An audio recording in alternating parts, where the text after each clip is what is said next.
Ada satu hal yang sedang ramai dibahas belakangan ini, dan ini bukan soal SBN, bukan soal SRBI, tapi soal instrumen yang selama ini cuma jadi wacana selama 2 dekade, yaitu obligasi daerah. Gubernur DKI Jakarta Pramono Anung mengumumkan rencana Pemprov DKI bakal terbitkan obligasi daerah pada 2027. Awalnya nilainya dipatok 3,5 triliun, tapi belakangan naik jadi 5,2 triliun. Karena ada tambahan kebutuhan untuk lanjutin pembangunan LRT rute Manggarai Duku Atas, sekitar 2,7 triliun.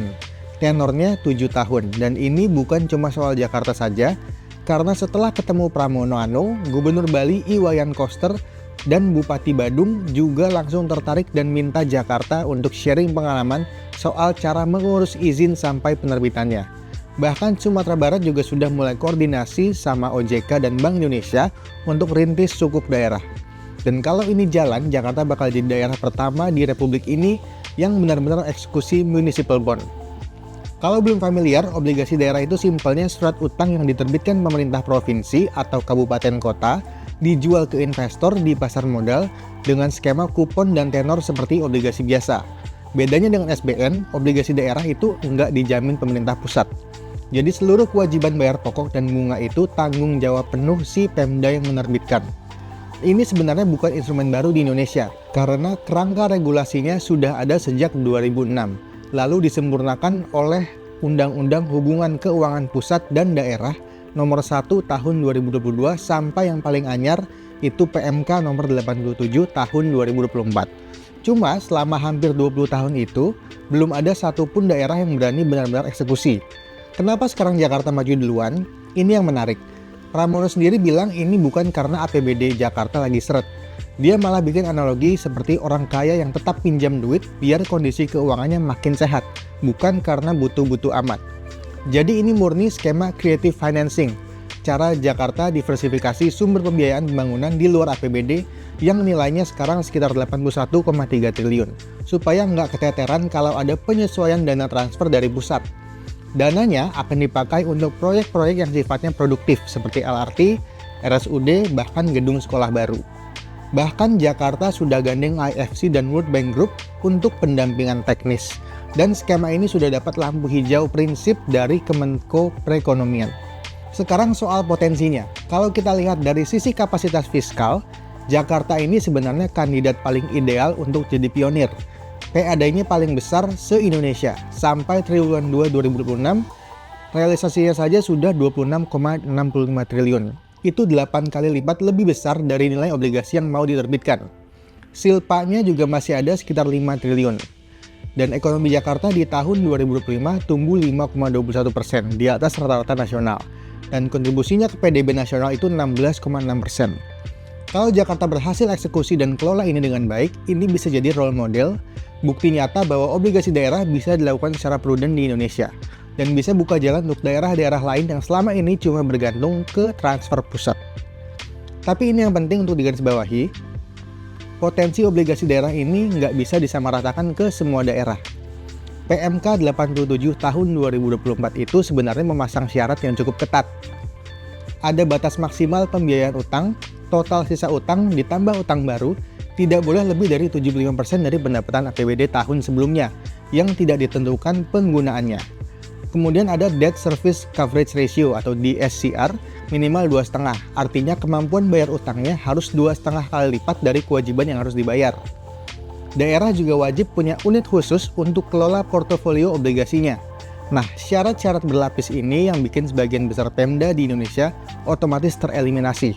Karena kondisinya justru fiskalnya makin bergantung ke dana transfer dari pusat, apalagi di tengah pemangkasan TKD yang cukup agresif belakangan ini. Jadi ketimpangan kapasitas fiskal antar daerah ini jadi tembok besar yang bikin obligasi daerah tidak bisa jadi solusi instan untuk semua orang. Dari sisi risiko dan tantangan, ada beberapa hal yang perlu kita perhatikan.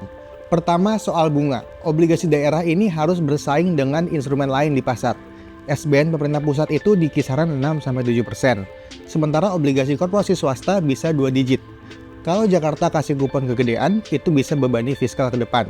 Tapi kalau kekecilan, investor bisa nggak tertarik. Dan kedua, soal legacy fiskal. Mendagri Tito Karnavian sendiri sudah wanti-wanti supaya utang ini bisa lunas sebelum masa jabatan gubernur berakhir. Jangan sampai diwariskan ke kepala daerah berikutnya. Dan yang ketiga, soal proyek yang dibiayai. Beberapa ekonom kayak dari KOR Indonesia ingetin bahwa proyek kayak sekolah dan RSUD itu nggak langsung menghasilkan arus kas. Jadi pelunasannya tetap bergantung ke kemampuan fiskal APBD, bukan dari revenue proyeknya sendiri.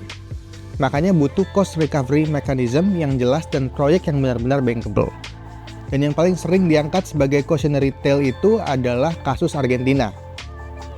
Di sana pemerintah pusat pernah kasih keleluasaan penuh ke daerah untuk terbitkan surat utang. Hasilnya hampir semua provinsi berlomba-lomba nerbitin obligasi tanpa diimbangi kemampuan bayar. Dan ujung-ujungnya berujung default massal. Ini jadi alasan kenapa mekanisme di Indonesia sengaja dibikin ketat dan melibatkan Kementerian Keuangan, Dalam Negeri, OJK, sampai lembaga pemerintah. Biar penerbitannya selektif dan nggak jadi bom waktu fiskal.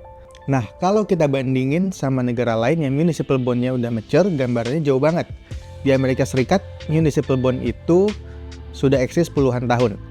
Total outstanding-nya sekitar 4-4,5 triliun dolar Amerika Serikat. Dan penerbitan tahunannya aja tembus rekor 565 miliar dolar di 2025. Municipal bond di sana sudah jadi instrumen mainstream untuk danai infrastruktur publik, sekolah sampai rumah sakit dengan status bebas pajak yang bikin menarik buat investor individu di negara bagian yang sama. Tapi kalau kita lihat contoh yang lebih relate sama posisi Indonesia sekarang, itu India. Municipal bond di India baru mulai bergeliat lagi sejak 2017, waktu SEBI ngeluarin aturan baru soal penerbitan dan listing.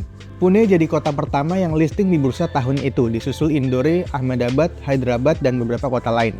Tapi sampai awal 2026, total yang berhasil dihimpun dari seluruh municipal bond India itu cuma sekitar 4.340 crore rupiah.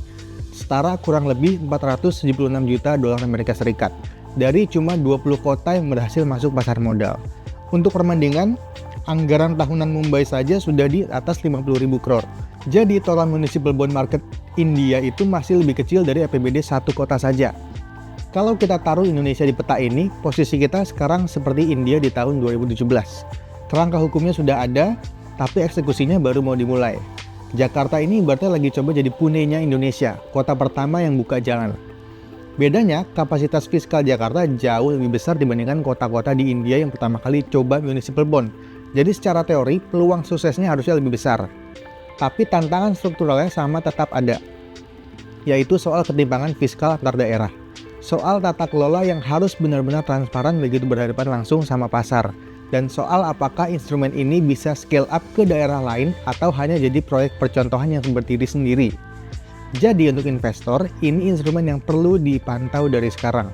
Kalau Jakarta berhasil eksekusi di tahun 2027 dengan tata kelola yang rapi, ini bisa jadi titik awal lahirnya kelas aset baru di pasar modal Indonesia. Obligasi daerah yang bisa jadi alternatif diversifikasi portofolio fixed income di luar SBN dan obligasi korporasi. Tapi kalau eksekusinya berantakan, bakal jadi presiden buruk yang bikin daerah lain mikir dua kali untuk coba instrumen ini lagi. Jadi semua mata sekarang tertuju ke Jakarta.